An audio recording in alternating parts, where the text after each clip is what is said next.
नाज़रीन आदाब, मैं हूं अतर काज़मी और आप देख रहे हैं आपका पसंदीदा प्रोग्राम सेहतमंद ज़िंदगी। और हम इस प्रोग्राम के ज़रिए जहां आपकी सेहत से रिलेटेड बहुत सारी बातों को डिस्कस करते हैं और ख़ुसूसन उन डॉक्टर्स से रूबरू होते हैं जो अपने फील्ड के माहिरीन हैं और अलग अलग बीमारियों के बारे में बात करते हैं। ये बीमारियों से आपको दूर रखा जाए, क्योंकि बीमारियां हैं तो आएंगी ही और उसके इलाज को भी ज़रूर किया जाए, लेकिन कम से कम उससे बचाव और ख़ास तौर से उन तमाम नुस्खों पर अमल किया जाए जिससे आपको इन बीमारियों से दो चार होना ना पड़े। तो आज हम ख़ास तौर से डिस्कस करेंगे साइकेट्री के बारे में।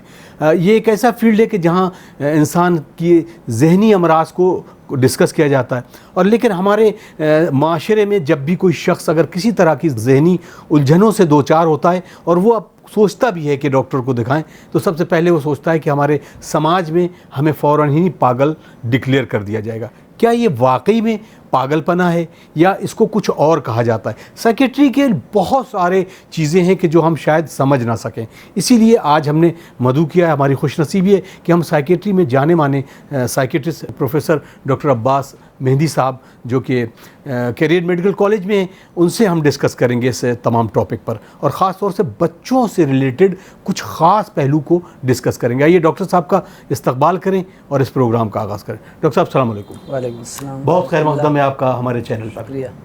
और आज हम आपसे दूसरी बार मिल रहे हैं और उम्मीद करते हैं कि ये सिलसिला इस टॉपिक्स को इंशाल्लाह आगे बढ़ाएंगे। डॉक्टर साहब, पहला सवाल जो है साइकेट्री को लेके, जब भी कोई शख्स जहनी उलझनों का शिकार होता है और वो कोशिश भी करता है कि एक साइकेट्रिस्ट के पास जाए, तो वो अपने समाज से डरता है कि सब कहने लगेंगे वो पागल, जाके तुम्हारे जहन पे वो हो गया, तुम पागल हो गए। तो पहली चीज़ जो है साइकेट्री को हम कैसे डिस्कस करें और आम ज़बान में आम लोगों के लिए इसको हम कैसे एलेबरेट करें? सबसे पहले मैं आपका बेहद शुक्रगुज़ार हूँ कि आपने मुझे मौका दिया, अपने इस प्रोग्राम में मुझे शामिल किया। नाज़रीन, मैं आपको बताना चाहता हूँ कि जो आम तौर से लोगों का एक रुझान है या जो लोगों की जानकारी है, वो साइकेट्री को लेके बहुत ही ये कह लीजिए नैरो है, बहुत ही नैरो है। मतलब लोग साइकेट्री की बस दो चार बीमारियों को जानते हैं और उसी से पूरी साइकेट्री का असेसमेंट करते हैं।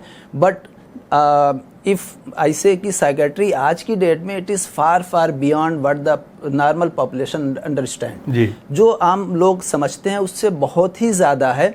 और इनफैक्ट जो भी हमारे जिस्म की जितनी भी बीमारियां, जितने इमराज हैं, उसमें कहीं ना कहीं उसके लेटर पार्ट में साइकेट्रिक इन्वॉल्वमेंट हो ही जाता है। जी, बट पहले से एक चूँकि टैबू है, मिथ है, लोगों की जानकारी नहीं है, और एक जो मिथ समाज में फैला हुआ है कि बस साइकेट्री मीन्स कि पागल, जो आदमी पागल हो जाता है जहनी तौर पे, बिल्कुल जो जिसका मेंटल इम्बैलेंस हो जाता है, उसी को समझा जाता है कि ये साइकेट्री का इलाज यहाँ होता है। बट साइकेट्री में इसके अलावा बहुत सारी बीमारियाँ हैं। जैसे मैं आपसे बात करूँ अगर कि ओल्ड एज में जीरियाट्रिक ग्रुप की ज़्यादातर बीमारियां वो साइकेट्रिस्ट ही डील करते हैं। चाइल्ड की, बच्चों की बहुत सारी डेवलपमेंटल डिसऑर्डर्स हैं जो साइकेट्री में डील होता है।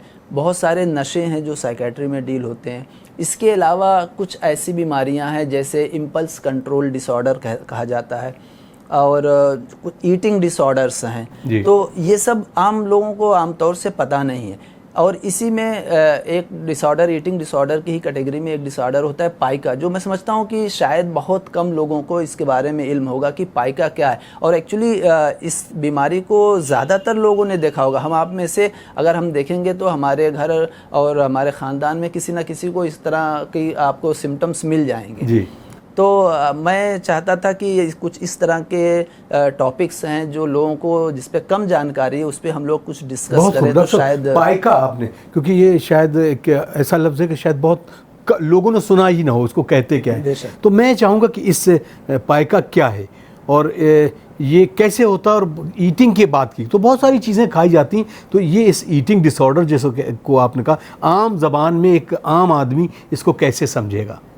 देखिए नाज़रीन, मैं बताना चाहता हूँ कि जैसे अभी मैंने जो एक वर्ड यूज़ किया, ईटिंग डिसऑर्डर, तो ईटिंग डिसऑर्डर नॉर्मल जो हमारी ईटिंग हैबिट है। देखिए साइकेट्री क्या है? साइकेट्री एनीथिंग जो हमारी नॉर्मल बिहेवियर से अगर डेविएट कर रही है, that comes under the psychiatry. जी। कोई भी चीज़ है, हमारा बिहेवियर है, हमारा रहन सहन है, हमारा खाना पीना है। तो इसी तरह एक कैटेगरी है ईटिंग डिसऑर्डर, जिसमें आमतौर से 2 डिसऑर्डर होते हैं, anorexia nervosa and bulimia nervosa. उसमें क्या होता है कि जो पर्सन का बिहेवियर होता है खाने का, वो नॉर्मल से काफ़ी अलग होता है। अब मैं उस पर नहीं जाता हूँ, बिकॉज फिर वो एक अलग टॉपिक हो जाएगा, उसके लिए हमको एक अलग सेशन चाहिए। तो आज मैं पाइका की बात करूँगा। पाइका उसी का एक ग्रुप है जिसमें ये आमतौर से बच्चों की बीमारी है, और 2 साल से ज़्यादा के बच्चों में हम इस बीमारी को डायग्नोस करते हैं, और ये एडल्ट में भी होती है। इसमें क्या होता है कि बच्चे जो नॉन न्यूट्रिशियस और ना खाने वाली चीज़ें, यानी नॉन एडिबल और नॉन न्यूट्रिशियस चीज़ों को खाने लगते हैं जी। चूँकि बच्चे हैं, बच्चों में क्या होता है, एक टेंडेंसी होती है, रोल मॉडलिंग होती है बच्चों के अंदर हर चीज़ को टेस्ट करने का एक डिज़ायर, एक जज्बा होता है। शुरुआत में आप अगर नोटिस करें, जब बच्चा ग्रो करता है तो वो हर चीज़ मुंह में डालता है। तो अगर कुछ चीज़ बच्चों को टेस्ट आ जाती है तो वो खा सकता है, खाने लगता है। तो इसी तरह की जो नॉन एडिबल और नॉन न्यूट्रिशियस आइटम्स खाने लगते हैं बच्चे, और अगर ये प्रक्रिया या ये प्रोसेस 1 महीने तक चलता है तो ये एक डिसऑर्डर की कैटेगरी में आता है, जिसको हम बोलते हैं पाइका, जिसमें आमतौर से बच्चे मिट्टी खा लेते हैं, चाक है, खड़िया है, आपका राख है, ऐश है, इवन कपड़े भी खा सकते हैं, चारकोल है, और ये चारकोल हो गया, ऐश हो गई, खड़िया हो गई, कुल्हड़ वगैरह जो पके हुए मिट्टी के बर्तन हैं, इस तरह की चीज़ें बच्चे आमतौर से खाने लगते हैं। जी। अब डॉक्टर साहब, ये इसकी ख़ास वजह कोई ऐसी वजह है जो साइकेट्री बताती हो कि इसकी ख़ास वजह क्यों ऐसा होने लगता है बच्चों को? देखिए, अगर हम पाइका की वजह पे जाएं तो इसका कोई एग्जैक्ट कॉज तो आइडेंटिफाइड नहीं है, बट हाँ, बहुत सारे फैक्टर्स हैं जो इसमें रोल प्ले करते हैं कि पाइका एक्चुअली होता क्यों है। बहुत सारी साइकोलॉजिकल थेरीज हैं, और जिसमें जो मोस्ट इम्पॉर्टेंट फैक्टर पाया गया है वो है स्ट्रेस। कहीं ना कहीं स्ट्रेस की वजह से अक्सर लोगों के अंदर ये बीमारी डेवलप होती है, चाहे वो बच्चा हो चाहे एडल्ट हो। उसके अलावा चाइल्ड नेग्लेक्ट बहुत बार होता है, हम आप ध्यान नहीं देते हैं। अगर बच्चा नेग्लेक्टेड चाइल्ड है, जिसको हम बोलते हैं नेग्लेक्टेड चाइल्ड, ऐसे बच्चों में इस तरह की बीमारी होने का ख़तरा बहुत ज़्यादा रहता है। उसके अलावा जो चाइल्ड एब्यूज़, अगर जिन बच्चों का child physical, psychological, verbal abuse होता है, ऐसे बच्चे भी। तो ओवरऑल अगर आप देखें तो जो स्ट्रेस है वो एट द टॉप मोस्ट है, सबसे मेन फैक्टर वही। इसके अलावा प्रेगनेंसी इटसेल्फ, मैं इसीलिए इस टॉपिक को डिस्कस करना चाहता था क्योंकि ये प्रेगनेंसी में बहुत कॉमन है जी। हाँ, प्रेगनेंसी में अभी मैं इसका आपको परसेंटेज भी बताऊंगा। तो प्रेगनेंसी भी एक इसका रिस्क फैक्टर। तो these are the at risk factors, मतलब एट रिस्क पॉपुलेशन जिनमें इस बीमारी के होने का जो ख़तरा है वो ज़्यादा है। इसमें डॉक्टर साहब, जैसे कुछ चीज़ें हैं शुरू करने से, अब उसको बच्चे ने शुरुआत तो की किसी भी मिट्टी से खाना, धीरे धीरे ये बढ़ने लगा। अब इसको माँ बाप किस तरह से वॉच करें कि वाकई ये एक डिसऑर्डर है, या कभी कभी किसी चीज़ में कुछ देर बाद छोड़ देता है, तो इसको क्या वाकई डॉक्टर को दिखाना चाहिए, या कुछ और ऐसे चीज़ें हैं कि जिसकी वजह से बच्चा छोड़ सकता है? देखिए, जो भी साइकेट्रिक डिसऑर्डर्स हैं उसमें जो अमेरिकन साइकेट्रिक एसोसिएशन है, इसका एक प्रॉपर गाइडलाइन है कि हम किसी भी बिहेवियर को कब डिजीज़ की कैटेगरी में कंसीडर करेंगे, कब ये समझेंगे कि ये नॉर्मल है जी।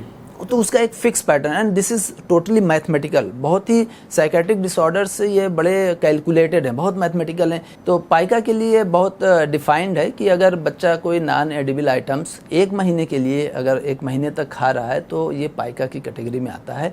और इस सिचुएशन में, इस कंडीशन में हमको अपने किसी एक्सपर्ट से, साइकेट्रिस्ट से ज़रूर कंसल्ट करना चाहिए कि ये बच्चा जो है क्यों ये चीज़ खा रहा है। डॉक्टर साहब, अब क्योंकि ऐसे बच्चों के लिए कभी कभी वालिदैन बहुत ज़्यादा बच्चे को एक्स्ट्रा केयर करते हैं, क्या ऐसे बच्चों के साथ भी ये डिसऑर्डर हो सकता है?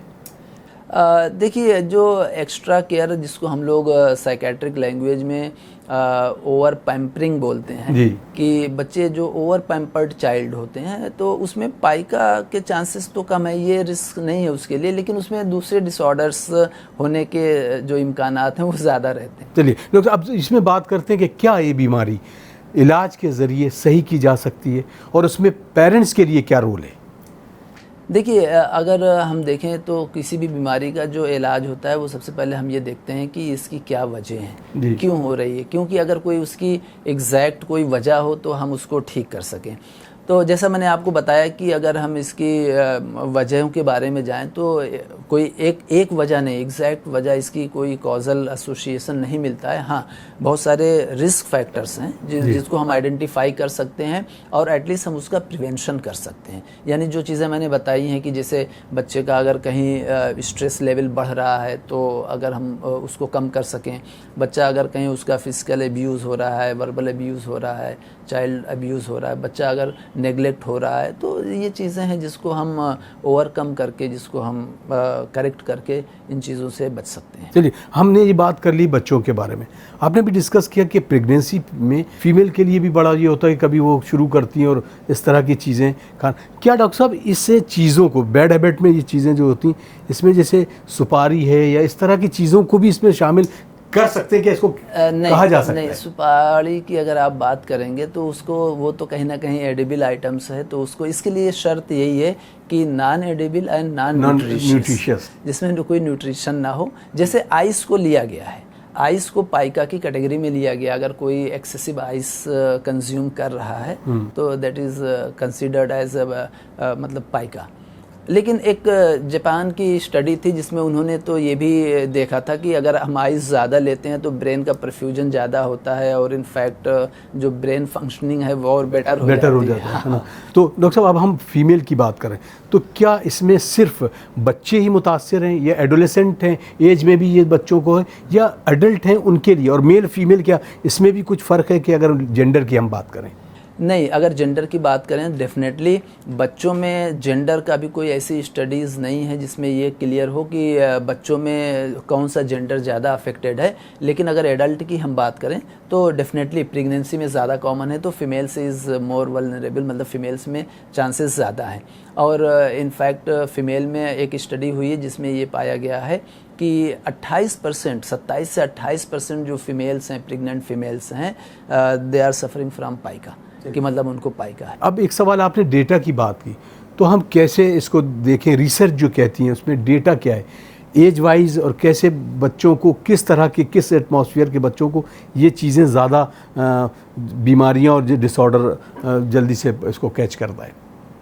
देखिए ये बीमारी जैसा मैंने आपसे बताया कि ये जो अर्ली चाइल्डहुड है, जो बच्चे शुरुआत जो एडोलिसेंट एज कह लीजिए, चाइल्ड टू एडोलिसेंट एज वाले बच्चे, इसमें ये ज़्यादा कॉमन होता है। क्योंकि बच्चे जब ग्रो करते हैं, मतलब 4-5 ईयर्स, 3-4 ईयर्स के होते हैं, तो उस टाइम बच्चों के अंदर ये टेंडेंसी होती है। आपने देखा होगा छोटा बच्चा होता है तो कोई भी खेल रहा होता है और कोई भी चीज़ मुंह में उठा के डाल लेता है, बिकॉज बच्चे को नहीं पता है कि ये खाने वाली चीज़ है या खाने वाली चीज़ नहीं है। तो इसीलिए इसकी जो कैटेगरी बनाई गई है वो 24 महीना इसकी मतलब कट ऑफ लाइन जो है वो 24 मंथ्स हैं। यानी 2 साल से पहले हम पाइका की डायग्नोसिस नहीं बनाते हैं। 2 साल तक अगर बच्चा कुछ खा भी रहा है तो हम उसको कंसीडर नहीं करते हैं। हाँ, उसके बाद अगर बच्चा खा रहा है तो हम कंसीडर करते हैं। जैसे मैं आपको एक एग्जांपल दूं कि आमतौर से बच्चे, छोटे बच्चे होते हैं तो बेड वेटिंग हो जाती है, रात में बिस्तर पे पेशाब कर देते हैं। तो इसीलिए इनका जो है, जब हम एन्यूरिसिस की एक डिसऑर्डर होता है जो एलिमिनेशन डिसऑर्डर है, अभी हम बात नहीं उस पर किए हैं, तो जो बच्चे बड़े हो जाते हैं और बेड वेटिंग कर देते हैं, उस पर भी इंशाल्लाह अगर कभी मौका रहा तो हम लोग बात करेंगे इंशाल्लाह। तो उसमें है कि उसमें अगर 5 साल या 5 साल से ज़्यादा का बच्चा है और वो बेड वेटिंग कर दे रहा है तो दिस इज़ एन एन्यूरिसिस है। हाँ, एलिमिनेशन डिसऑर्डर। अब डॉक्टर साहब इसमें वैसे जैसे मैंने सवाल किया कि आप पेरेंट्स की क्या जिम्मेदारी होती है, क्या ऐसे बच्चे जहनी तौर पर और ज़्यादा कमज़ोर होते चले जाते हैं? और एक जैसे आपने कहा कि चाइल्ड एब्यूजिंग भी एक बहुत बड़ा कॉज है इस चीज़ के लिए, ये सारी चीज़ें जब मिल जाती हैं तो क्या बच्चे की डिसऑर्डर इस तरह मुतासर होता है कि वो जहनी तौर पर पूरी तरह से मफलूज भी हो सकता है, यानी पूरी तरह से वो उस कैफियत में जा सकता है जहां आदमी उसको कहे कि ये पागल हो गया? क्या इससे इसको कोरिलेट किया जा सकता है? देखिए, अगर मैं कहूँ तो ऐसा, ये इतनी कोई सीरियस बीमारी नहीं है कि जिसमें बच्चे जहनी तौर पे बहुत मफलूज हो जाए। हाँ, ये ज़रूर है कि ये बीमारी जो बच्चे जहनी तौर पे थोड़ा कमज़ोर होते हैं, जो इंटेलेक्चुअली डिसेबल्ड चाइल्ड होते हैं, उसमें ये चीज़ें ज़्यादा होती हैं जी। हाँ, जैसे जो बच्चे आपने देखा होगा कि जहनीत के लिहाज से हर बच्चा एक जैसा नहीं होता है, और इसीलिए जो आईक्यू का जो कॉन्सेप्ट है कि आईक्यू किसी की कम है, किसी की ज़्यादा है। मेंटल रिटार्डेशन जो प्रीवियस टर्म पहले उसको मेंटल रिटार्डेशन बोला जाता था, बट आज की डेट में उसको इंटेलेक्चुअल डिसेबिलिटी कहा जाता है। तो इंटेलेक्चुअली जो डिसेबल्ड चाइल्ड होते हैं उसमें इसके चांसेस ज़्यादा हैं। तो कहीं ना कहीं अगर बच्चा ये कर रहा है, तो अब जैसे बच्चा छोटा है तो हम उसकी जहनीत का अंदाज़ा इतना नहीं लगा सकते। हाँ, कुछ चीज़ों से हम लगा सकते हैं कि बच्चा कितना शार्प है, कितना समझ रहा है, कितना कम्युनिकेट कर रहा है। लेकिन अगर ये दिक्कत हो रही है तो हमको अलर्ट हो जाना चाहिए और हमको अपने किसी स्पेशलिस्ट से ज़रूर कंसल्ट करना चाहिए कि कहीं ऐसा तो नहीं कि हमारा बच्चा जहनी तौर पर मतलब इंटेलेक्चुअली वो थोड़ा कमज़ोर तो नहीं है। डॉक्टर साहब, अब ये बार बार वही बात कि अब पेरेंट्स को क्या करना चाहिए? हाँ, मैंने बताया ना कि जब अगर इस तरह कोई भी किसी के भी अगर घर में फैमिली में इस तरह का कोई बच्चा, कोई एडल्ट हो, तो उसको ज़रूर किसी साइकेट्रिस्ट से कंसल्ट करना चाहिए। अब जैसा आपका सवाल ये है, तो इसका मतलब आप ट्रीटमेंट की बात कर रहे हैं, तो हम ट्रीटमेंट की बात बता दें। देखिए, पाइका को सबसे पहले आइडेंटिफाई करना ये बहुत इंपॉर्टेंट है। पाइका अगर जब आइडेंटिफाई हो जाती है, मान लीजिए हमने ये इस्टेब्लिश कर लिया कि हाँ ये पाइका ही है, उसके बाद होता है कि हम कुछ चीज़ों को और एसेस करते हैं। अब एज ए साइकेट्रिस्ट हम लोग उसमें ये देखते हैं 2-3 बीमारियां हैं जिसमें पाइका की पॉसिबिलिटी ज़्यादा होती है। जैसे एक मैंने कहा इंटेलेक्चुअल डिसेबिलिटी, तो हम उस पर पहले गौर करते हैं। उसके अलावा है स्किज़ोफ्रेनिया, उसके अलावा है ओसीडी, ऑब्सेसिव कंपल्सिव डिसऑर्डर, ठीक है। और इसके अलावा एक है impulse control disorder, trichotillomania. Trichotillomania में क्या होता है कि आदमी अपना बाल तोड़ता है और कभी कभी वो खा भी जाता है, ठीक है। तो इसमें इसके अलग कॉम्प्लिकेशन है। कॉम्प्लिकेशन क्या है कि अगर पाइका कोई बच्चा या कोई एडल्ट कुछ इस तरह की चीज़ खा रहा है जो डाइजेस्टिबल नहीं है या वो हमारी इंटेस्टाइन से प्रॉपरली पास आउट नहीं हो सकती, तो वो क्या होती है, धीरे धीरे जाके अकुमुलेट होती है और वहाँ जाके ये आंतों में ऑब्स्ट्रक्शन कर देती है। तो प्रॉब्लम तो कुछ और है, लेकिन अल्टीमेटली बच्चे को क्या हो गया, ऑब्स्ट्रक्शन, यानी आंतों में रुकावट आ गई और उसके बाद ना उसकी गैस पास होगी, ना फिसीस पास होगा, और वो एक एक्यूट इमरजेंसी हो जाती है। अगर इंटेस्टाइनल ऑब्स्ट्रक्शन हो गया तो परफोरेशन के भी चांसेस होते हैं, तो उसमें तो फ़ौरन सर्जरी की ज़रूरत पड़ जाती है। तो उसका प्रॉपर असेसमेंट और उसके बाद जो अंडरलाइंग कॉज है उसको ट्रीट किया जाता है। ऐसे बच्चों में न्यूट्रिशनल डिफिशियंसी भी हो जाती है, उसको ट्रीट किया जाता है। इसके अलावा ऐसे बच्चों में कभी कभी इंटेस्टाइनल इन्फेक्शंस भी हो जाते हैं, तो डीवर्मिंग करने की ज़रूरत पड़ सकती है, जो अगर किले मिट्टी वगैरह खाते हैं। और अगर हम ड्रग की बात करें तो पाइका के लिए कोई डेफिनेट ड्रग नहीं है कोई। हाँ, कुछ एंटीसाइकोटिक्स का रोल है, कुछ एंटीसाइकोटिक्स हैं जिसको हम देते हैं और उसका इसमें रोल है। इसके अलावा सपोर्टिव केयर और जो अंडरलाइंग कॉज है उसको हमको करेक्ट करने की ज़रूरत होती है। इतना सपोर्ट किसी भी बच्चे के लिए, किसी भी पेशेंट के लिए सपोर्ट फैमिली का बहुत इम्पोर्टेंट होता है। उसमें बच्चों को ख़ासतौर से माँ बाप कुछ ट्रीटमेंट करते हुए बहुत इरिटेट हो जाते हैं, बड़ा गुस्से में आते हैं, और वो कभी कभी आपस के जो रिश्ते होते हैं, ये चाइल्ड अब्यूज़ के बारे में बता रहे, माँ बाप के जो आपसी रिश्ते होते हैं बड़े कड़वे हो जाते हैं। क्या ऐसे बच्चों के लिए इस डिसऑर्डर को कैसे हम उसको कैसे फिर उसका मैनेजमेंट कैसे किया? देखिए, अगर मैं एक लाइन में इस आपके सवाल का जवाब दूं तो इसका ये है कि कोई भी साइकेट्रिक डिसऑर्डर कभी भी एलोन नहीं ट्रीट किया जाता। अगर उसका उसकी एक होलिस्टिक अप्रोच होती है कि हम पेशेंट को तो ट्रीट करते ही हैं, साथ साथ हम फैमिली मेम्बर्स को जो केयर टेकर्स हैं स्पेशली, हम उनको डिजीज़ के बारे में ज़रूर अवेयर कराते हैं, उनका स्ट्रेस लेवल अंडरस्टैंड करने की कोशिश करते हैं। हम ये जानने की कोशिश करते हैं कि इनकी बीमारी के बारे में कितनी अंडरस्टैंडिंग है, क्योंकि जब तक ये सब चीज़ें हम नहीं समझेंगे तो हम उनका स्ट्रेस नहीं समझ पाएंगे, तो उसको हम कैसे कम कर सकते हैं। और फिर वो आपस में वो बीमारी को समझेंगे नहीं। बहुत बार तो क्या होता है, पेरेंट्स कहते हैं कि जानबूझ के कर रहा है, ऐसा होता है, और फिर इस वजह से बच्चे को जो है वो टॉर्चर किया जाता है, फिजिकली अब्यूज़ किया जाता है, वर्बली अब्यूज़ किया जाता है। तो कहीं ना कहीं जो सपोर्ट सिस्टम है वो पुअर हो जाता है। तो हमको एक होलिस्टिक अप्रोच लेके चलना है, बच्चे का भी ट्रीटमेंट करना है, हो सकता है पेरेंट्स की भी थोड़ा साइकोथेरेपी की ज़रूरत पड़े। कैसे काउंसलिंग की जाए और कैसे समाज को अवेयर कराया जाए डॉक्टर साहब, क्योंकि हम बात घूम के फिर उसी साइकेट्री के उसी जुमले पे आ जाते हैं कि जहाँ पेशेंट बहुत अच्छी फैमिली का एक बच्चा, किसी भी फैमिली, उसके समाज को पता चलता है कि ये फलां डॉक्टर के पास ट्रीटमेंट ले रहा है, वो कौन है, साइकेट्रिस्ट है, तो उसकी एक सोशल जो एक उसको आप कैसे बताएंगे? हम अभी पाइका से रिलेटेड ही बात करें, लेकिन ओवरऑल साइकेट्री की अगर बात करें तो हम इस मिथ को कैसे तोड़ेंगे? देखिए, मुझे लगता है कि चूँकि ये बहुत वक्त से ये सब चीज़ें चली आ रही हैं, लेकिन अब लोगों में अवेयरनेस काफ़ी है और इसका एक ही तरीका है कि हम पब्लिक फोरम में हर जगह बोलने, स्पीक आउट करने की कोशिश करें, चीज़ों को बताने की कोशिश करें। और जैसे आपने देखा होगा, बहुत सारी सेलिब्रिटीज़ ने ओपन अप होके आके मीडिया के सामने कहा कि I was suffering from this disorder, I was suffering from depression, schizophrenia, bipolar disorder, तो लाइक दैट, ताकि एक जो जनरल पॉपुलेशन है, समाज है, उसमें ये चीज़ समझ आए कि हाँ, ये भी बीमारी हो सकती है भाई। जैसे किसी को टाइफाइड, मलेरिया हो सकता है, किसी को डायबिटीज़ हो सकती है, हमारे लिए वो बड़ी चीज़ नहीं है। बट अगर किसी को यंग ऑनसेट डायबिटीज़ है, आप टाइप 1 डायबिटीज़ है, सोचिए 25 साल की उम्र में अगर डायबिटीज़ हो गई, उसको लाइफ लॉन्ग इंसुलिन लेना है। But this is not an stigma, ये लोगों के लिए स्टिग्मा नहीं है कि वो ज़िंदगी भर इंसुलिन लेगा। लेकिन अगर किसी को डिप्रेशन हो गया तो ये बड़ा स्टिग्मा है। वाई? बिकॉज डिप्रेशन, ये सब चीज़ें ट्रीट की जा सकती हैं।